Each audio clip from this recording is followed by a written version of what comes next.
অন্তর্বর্তীকালীন সরকার পরিচালনায় সফল হবেন ডক্টর মোহাম্মদ ইউনূস। আশাবাদ জানিয়েছেন বিএনপি মহাসচিব মির্জা ফখরুল ইসলাম আলমগীর।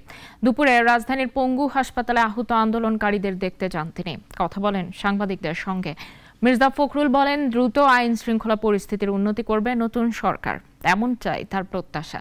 দেশের অর্থনীতি সচল রাখতে দ্রুত পদক্ষেপ নেওয়ার তাগিদ দেন তিনি। বলেন, দেশের গণতন্ত্র ফিরিয়ে আনতে দ্রুত নির্বাচনের ব্যবস্থা করতে হবে।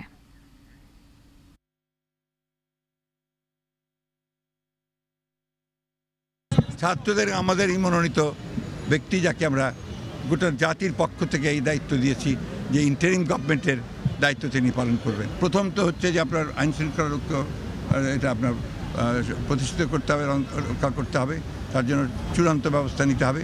2 নম্বর হচ্ছে অতি দ্রুত নির্বাচনের মধ্য দিয়ে আপনার গণতান্ত্রিক যে সরকার সেখানে প্রত্যাবর্তন করতে হবে।